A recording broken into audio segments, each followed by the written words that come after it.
Hey, what's up everybody? BDO 44 coming at you with another video. Alright, so the Miami Heat have signed Bam Adebayo to $166 million 3-year deal, $55 a year for Bam.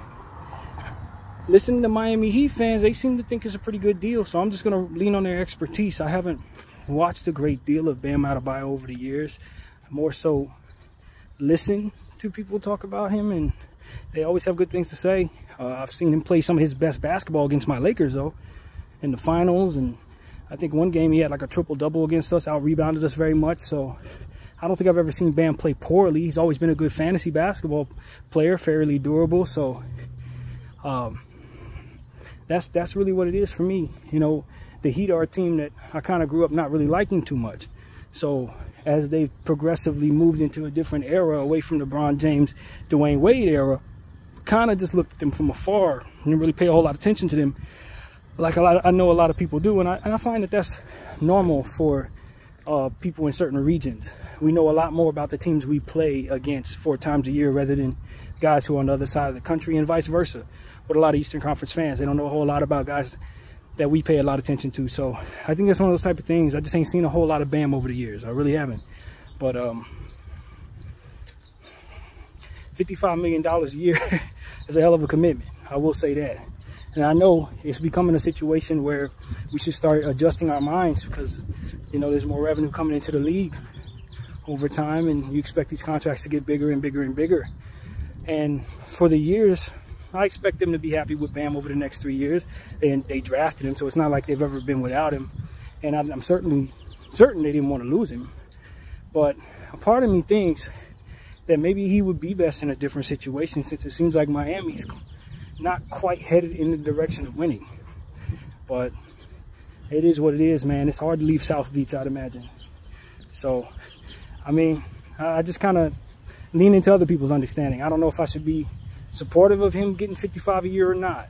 But 3 years doesn't seem like a crazy commitment to me for a player that they really love. So that isn't it. So I just think that the thing about the Miami Heat, from afar as I watch them, they often are able to get a lot out of players that maybe a lot of teams wouldn't, based on how their system works and how serious they are about staying in shape and how hard they practice, stuff like that. That kind of gets the most out of whatever prospects they have. So because of it, maybe you view their circumstance when they pay certain guys a little more than you expect them to pay them as something that can balance itself out, in the sense that they're going to get more out of guys too.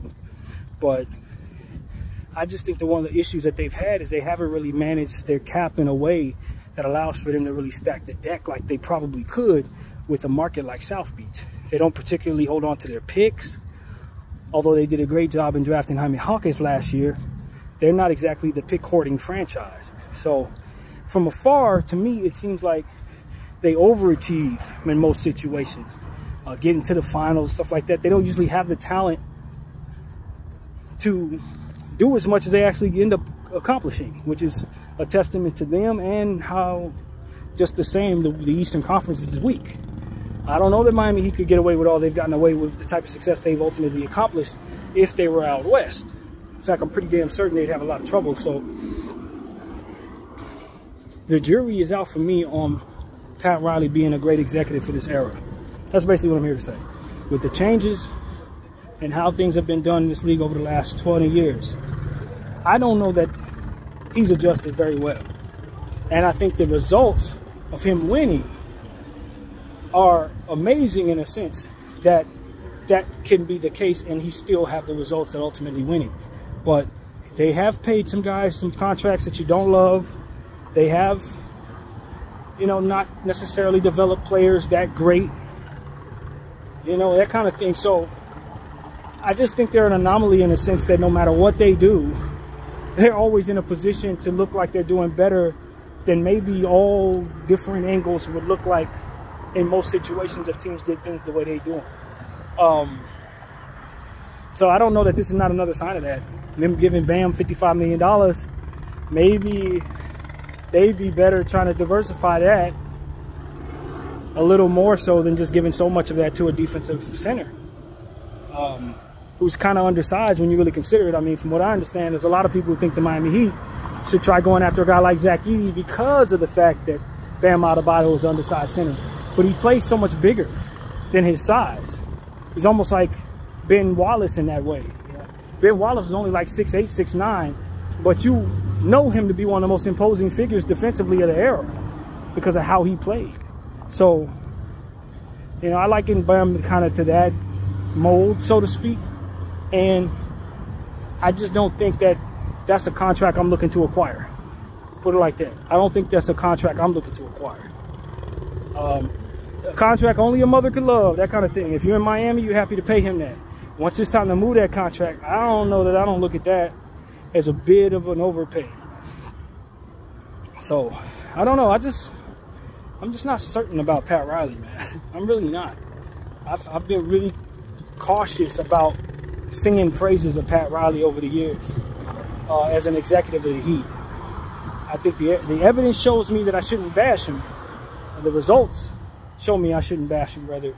But I just don't think his moves work in most situations. The stuff he does, it wouldn't work in a lot of situations. I don't believe it. So they better hold that Heat culture and all of the different intricacies that come with it tight. Because if they loosen up on some of those things, I think some of these moves will be exposed as not such good moves, man. Duncan Robinson contract, Tyler Hero contract. I'm not certain about that. So I'm very curious to see what they do tonight.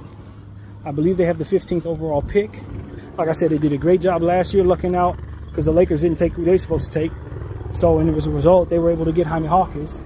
And I think that is someone they can really feel comfortable about going forward.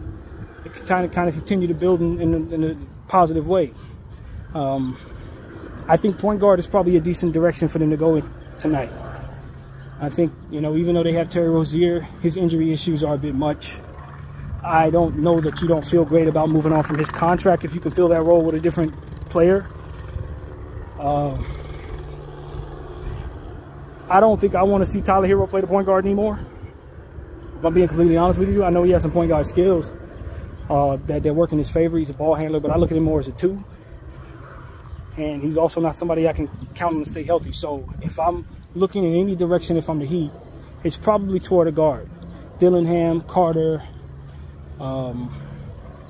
Collier. Those are the names that kind of come to mind for me if I'm the Miami Heat. I think I want to go in that direction personally. So, yeah, that's just my point of view. I don't know what they'll do. We'll see. The draft, of course, is in a few hours. But, yeah, man, just wanted to report the news on the Miami Heat, man. Just wanted to give y'all the news that Bam Adebayo got paid.